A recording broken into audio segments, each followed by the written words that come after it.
എല്ലാവർക്കും പുതിയൊരു വീഡിയോയിലേക്ക് സ്വാഗതം. ഇന്ന് നമ്മൾ വളരെ ടേസ്റ്റിയും ഹെൽത്തിയുമായിട്ടുള്ള കോവയ്ക്കയിലയും കോവയ്ക്കയും വെച്ചൊരു തോരനാണ് തയ്യാറാക്കുന്നത്. ഇത് കഴിക്കാൻ നല്ല ടേസ്റ്റാണ് കേട്ടോ, മാത്രമല്ല തയ്യാറാക്കാൻ വളരെ എളുപ്പവുമാണ്. അപ്പോൾ നമുക്ക് വീഡിയോയിലേക്ക് പോവാം. അപ്പോൾ ഞാനിവിടെ കുറച്ച് കോവലിൻ്റെ ഇലയൊക്കെ നന്നായിട്ട് വൃത്തിയായി കഴുകി എടുത്തിട്ടുണ്ട്. ഇനി ഇത് നമുക്കിതൊന്ന് അരിഞ്ഞെടുക്കണം. കുറച്ച് കോവലിൻ്റെ ഇല ഇതുപോലെ എടുത്ത് വെച്ചിട്ട് ഒന്നിച്ചങ്ങ് അരിഞ്ഞെടുത്താൽ മതി. അപ്പോൾ എളുപ്പത്തിന് നമുക്ക് അരിഞ്ഞെടുക്കാൻ പറ്റും. സത്യത്തിൽ അങ്ങനെ എല്ലാവർക്കും ഒന്നും അറിയില്ല കോവലിൻ്റെ ഇല ഇതുപോലെ തോരൻ വെച്ച് കഴിക്കുക എന്നുള്ളത്. പക്ഷേ കോവയ്ക്കേക്കാൾ കൂടുതൽ പോഷകങ്ങളുള്ളത് കോവലിൻ്റെ ഇലയ്ക്കാണെന്നുള്ളതാണ്. അതുമാത്രമല്ല, നമ്മൾ തയ്യാറാക്കാനായിട്ട് എടുക്കുമ്പോൾ മൂത്ത ഇല നോക്കി എടുക്കാതിരിക്കുക. ഒരു മിഡിൽ നിൽക്കില്ലേ ഇല, തീരെ തളിരിലയല്ല, അല്ലാത്തത് ആ രൂപത്തിലുള്ള ഇല നോക്കി വേണം എടുക്കാനായിട്ട്. കാരണം മൂത്ത ഇലയൊക്കെ എടുത്ത് കഴിയുമ്പോൾ അതിനൊരു ചെറിയൊരു കയ്പ്പ് രസം വരും. അതുകൊണ്ടാണ് നമ്മൾ മൂത്ത ഇല എടുക്കണ്ടെന്ന് പറയുന്നത്. അതുപോലെ തന്നെ തീരെ തളിരില എടുക്കരുത്. അതിൻ്റെ മിഡിലിൽ നിൽക്കുന്ന ഇല വേണം നമ്മൾ ഈ തോരൻ പോലുള്ള കറികളൊക്കെ തയ്യാറാക്കാനായിട്ട് എടുക്കേണ്ടത്. അപ്പോൾ നമുക്ക് ഈ ഇലയൊക്കെ ഒന്ന് അരിഞ്ഞെടുത്തിട്ട് വരാം. അപ്പോൾ ഇലയെല്ലാം നന്നായിട്ട് തന്നെ നമ്മൾ അരിഞ്ഞെടുത്തിട്ടുണ്ട്. ഞാൻ വലിയ പീസായതുകൊണ്ട് നടുവേ ഒന്നുകൂടെ 2-3 പീസും കൂടി ആയിട്ട് മുറിച്ചിട്ട് കൊടുത്തിട്ടുണ്ട്. ഇനി നമുക്കിതിലേക്ക് ഒരു വലിയ സവാള ചെറുതായിട്ട് അരിഞ്ഞ് ചേർത്ത് കൊടുക്കാം. ചിലർ ചെറിയ ഉള്ളിയും ചേർക്കാറുണ്ട് കേട്ടോ. അത് നമുക്ക് ഇഷ്ടമുള്ള ഏതെങ്കിലും ഉള്ളി ചേർത്താൽ മതി. ഇന്ന ഉള്ളിന്നൊന്നുമില്ല, സവാളയോ ചെറിയ ഉള്ളി എന്ത് വേണേലും നമുക്കിതിലേക്ക് ചേർത്ത് കൊടുക്കാം.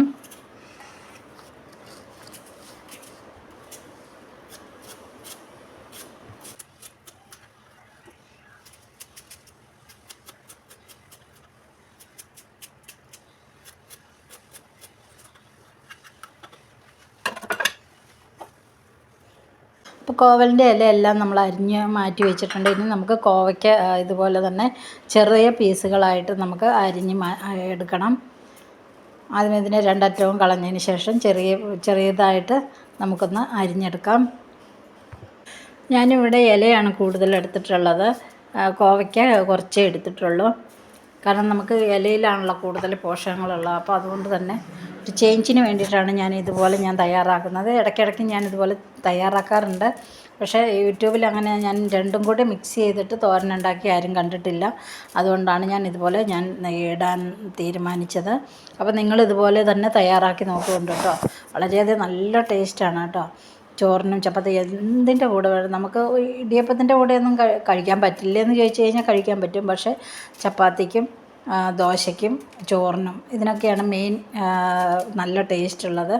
അപ്പോൾ ഇടയ്ക്ക് ഇതുപോലുള്ള വെറൈറ്റി ഐറ്റംസൊക്കെ സ്വയം നമ്മൾ കണ്ടുപിടിച്ചിട്ട് ഇതുപോലെയൊക്കെ തയ്യാറാക്കിയാൽ വളരെയധികം നല്ലതായിരിക്കും.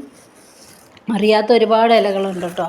നമുക്ക് അതുപോലെ തന്നെ കഴിക്കാൻ പാടില്ലാത്ത ഇലകളും ഉണ്ട്. പക്ഷേ കോവയ്ക്കൊക്കെ എന്ന് പറഞ്ഞു കഴിഞ്ഞാൽ നല്ല പോഷക ഗുണങ്ങളുള്ള ഇലയാണ്. അപ്പം നമുക്ക് കോവയ്ക്കയും കൂടി നമ്മളിവിടെ അരിഞ്ഞെടുത്തു. ഇനി നമുക്ക് ഈ കോവയ്ക്കയിലെ തോരന് അരപ്പ് കൂടി തയ്യാറാക്കി എടുക്കണം. അതിനായിട്ട് ഞാനിവിടെ ഒരു അരമുറി തേങ്ങ എടുത്തിട്ടുണ്ട് കേട്ടോ. ഒരു 1/2 സ്പൂൺ നല്ല ജീരകവും എടുത്തിട്ടുണ്ട്. ഇനി ഇതിലേക്കൊരു 1/2 സ്പൂൺ മഞ്ഞൾപ്പൊടി കൂടി ചേർത്ത് കൊടുക്കാം. നിങ്ങൾക്ക് വേണമെങ്കിൽ കാന്താരിമുളകും ചേർത്ത് കൊടുക്കാം കേട്ടോ. എൻ്റെ കയ്യിൽ കാന്താരിമുളക് ഇല്ലാത്തതുകൊണ്ടാണ് ഞാൻ ചേർത്ത് കൊടുക്കാത്തത്. അതുകൊണ്ട് തന്നെ ഞാൻ ഇതുപോലത്തുള്ള ഉണ്ടമുളകാണ് ഞാൻ ചേർത്ത് കൊടുക്കുന്നത്. അത് പഴുത്തതായാലും പച്ചയായാലും കുഴപ്പമില്ല, ഏതായാലും കുഴപ്പമില്ല. ഇതിന് വലിയ എരിവൊന്നുമില്ല കേട്ടോ. കാണാൻ നല്ല ഭംഗിയാണ്. ഞാനൊരു ലൈവ് ചെയ്തിട്ടുണ്ടായിരുന്നു പെട്ടെന്ന്, അപ്പോൾ അതിൽ ഞാൻ കൊടുത്തിട്ടുണ്ട്. ഇതിൻ്റെ വളരെയധികം നല്ല ടേസ്റ്റും നല്ല പാകത്തിനുള്ള എരിവുള്ള മുളകാണത്. കാണാൻ നല്ല ഭംഗിയാണത്. അപ്പോൾ അതുകൂടി ഒരു 3-4 ഞാൻ ചേർത്ത് കൊടുത്തിട്ടുണ്ട്. കുറച്ച് വെളുത്തുള്ളി അല്ലിയും കൂടി ചേർത്ത് കൊടുത്തിട്ടുണ്ട്. ഇതൊന്ന് നമുക്കൊന്ന് ജസ്റ്റ് ഒന്ന് കറക്കിയെടുത്താൽ മാത്രം മതി. നമുക്കിതൊന്ന് ജസ്റ്റ് കറക്കിയെടുത്തിട്ട് വരാം. അപ്പോൾ ഞാനൊന്ന് കറക്കിയെടുത്തിട്ടുണ്ട്. ഇതേ പരുവാണ് കേട്ടോ. നമ്മൾ ഇലക്കറികൾക്കൊക്കെ എടുക്കുമ്പോൾ എല്ലാവർക്കും അറിയാമല്ലോ, അറിയാത്തവർക്കാണ് ഞാൻ പറഞ്ഞു തരുന്നത്. ഇനി നമുക്കിതൊന്ന് തയ്യാറാക്കിയെടുക്കാം. ഒരു പാൻ ചൂടായ ശേഷം അതിലേക്ക് കുറച്ച് വെളിച്ചെണ്ണ ഒഴിച്ച് കൊടുക്കാം. ഒരു 2 സ്പൂൺ വെളിച്ചെണ്ണ മതി. എണ്ണ ചൂടായി വരുമ്പോഴത്തേക്കും നമുക്കിതിലേക്ക് ആവശ്യത്തിന് കടുക് കൂടി ചേർത്ത് കൊടുക്കാം. കടുകെല്ലാം ഒന്ന് പൊട്ടി വരട്ടെ. കടുകെല്ലാം നന്നായിട്ട് തന്നെ പൊട്ടി വന്നിട്ടുണ്ട്. ഇനി നമുക്കിതിലേക്ക് ആദ്യമേ തന്നെ കോവയ്ക്ക ഇട്ട് കൊടുക്കാം. കോവയ്ക്ക ഒന്ന് വേവിച്ചെടുത്തതിന് ശേഷം മാത്രമേ ബാക്കിയുള്ള കൂട്ടുകളൊക്കെ ചേർത്ത് കൊടുക്കാൻ പറ്റുള്ളൂ. കാരണം ഇലയെ അപേക്ഷിച്ചിട്ട് കോവയ്ക്കയ്ക്ക് ഒരു അല്പം വേവ് കൂടുതലായതുകൊണ്ടാണ് നമ്മൾ കോവയ്ക്ക ആദ്യമേ ഇട്ട് കൊടുക്കുന്നത്. അപ്പോൾ എല്ലാം ഒന്ന് മിക്സ് ചെയ്തതിന് ശേഷം നമുക്കിതൊന്ന് ഒരു 5 മിനിറ്റ് നേരം വേവിച്ചെടുക്കാം. നമ്മൾ വെള്ളമൊന്നും ഒഴിക്കാത്തതുകൊണ്ട് ഇടയ്ക്കൊന്ന് ഇളക്കി കൊടുക്കാൻ മറന്നു പോകരുത്.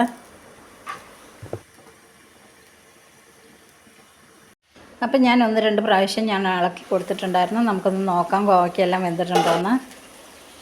അപ്പോൾ കോവയ്ക്കൊക്കെ നന്നായിട്ട് തന്നെ വെന്ത് വന്നിട്ടുണ്ട്. ഇനി ഇതിലേക്ക് നമ്മൾ അരച്ച് വെച്ചിരിക്കുന്ന അരപ്പ് കൂടി ഇതിലേക്ക് ഇട്ട് കൊടുക്കാം.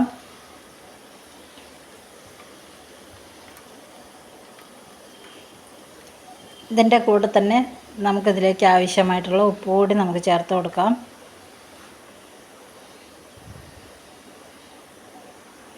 ഇനി എല്ലാം ഒന്ന് നന്നായിട്ട് തന്നെ ഒന്ന് മിക്സാക്കി ചൂടാക്കി എടുക്കുക എന്നുള്ളതാണ്.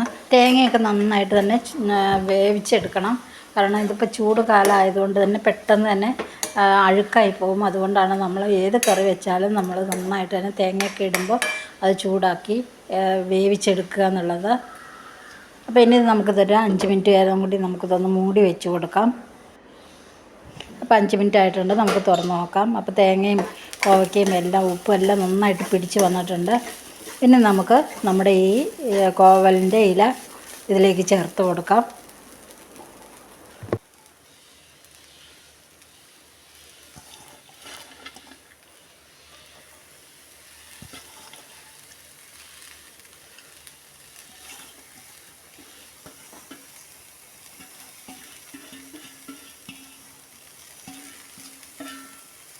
ചെറുതായിട്ടൊന്ന് നമുക്കിതൊന്ന് ഇളക്കി വെച്ച് കൊടുക്കാം.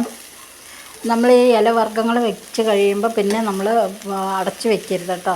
പ്രത്യേകിച്ച് കോവലിൻ്റെ ഇല, അങ്ങനെയുള്ള മുരിങ്ങയില, ഇങ്ങനെയുള്ളതൊക്കെ നമ്മൾ തയ്യാറാക്കുമ്പോൾ മൂടി വയ്ക്കാൻ പാടില്ല. തുറന്ന് തന്നെ വേവിച്ചെടുക്കണം. ഇനി നമുക്കിതൊരു 2 മിനിറ്റ് വരെ ഇതുപോലെ തന്നെ തുറന്ന് വേവിച്ചെടുക്കാം.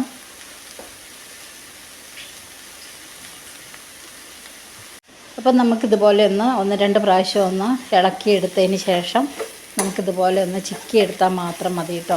അപ്പം നമ്മുടെ സ്വാദിഷ്ടമായിട്ടുള്ള വളരെ നല്ല സ്വാദാണ് നമ്മുടെ ഈ കോവലിൻ്റെ ഇല കോവയ്ക്കയും കൂടെ തമ്മിൽ തോരൻ വയ്ക്കുന്നത്. അപ്പം നിങ്ങളിതുപോലെ ഒന്ന് ഇപ്പോൾ ഈ സമയത്തൊക്കെ എല്ലാ കൃഷികളും നന്നായിട്ട് ഉണ്ടാകുന്ന സമയമാണ്. അപ്പോൾ ഇതുപോലെയൊക്കെ നിങ്ങൾ തയ്യാറാക്കി നിങ്ങൾ കഴിക്കുക. അതുകൊണ്ടാണ് ഞങ്ങളൊക്കെ കഴിക്കുന്നത് കൊണ്ടാണ് ഞങ്ങളിതുപോലെയുള്ള ടേസ്റ്റി ആയതൊക്കെ നിങ്ങൾക്കും കൂടി ഷെയർ ചെയ്ത് തരുന്നത്. അപ്പോൾ നിങ്ങൾക്ക് ഉപ്പ് കുറച്ച് കുറവാണെങ്കിൽ കുറച്ചുകൂടി ഉപ്പിട്ട് കൊടുക്കുക. ഞാൻ കുറച്ചും കൂടി ഉപ്പിട്ട് കൊടുത്തിട്ടുണ്ട്. അപ്പോൾ നമ്മുടെ സ്വാദിഷ്ടമായ കോവയ്ക്കയും വെച്ചിട്ടുള്ള നല്ലൊരു തോരനാണത്. എല്ലാവരും ഇഷ്ടമായാൽ ലൈക്കും കമൻറ്റും ഒക്കെ ചെയ്യുക. ആദ്യമായിട്ട് കാണുന്നവരുണ്ടെങ്കിൽ സബ്സ്ക്രൈബ് കൂടി ചെയ്യാൻ മറക്കരുത് കേട്ടോ. ഇത് കാണുമ്പോൾ തന്നെ നിങ്ങൾക്കറിയാം അതിൻ്റെ ടേസ്റ്റും അതേപോലെ നല്ല ഭംഗിയുള്ളതും നല്ല ടേസ്റ്റി ആയതുമാണ്. എല്ലാവരും തയ്യാറാക്കി കഴിക്കുക. അപ്പോൾ അടുത്തൊരു വീഡിയോയിൽ കാണുന്നവരെ ഓക്കെ, ബൈ ബൈ.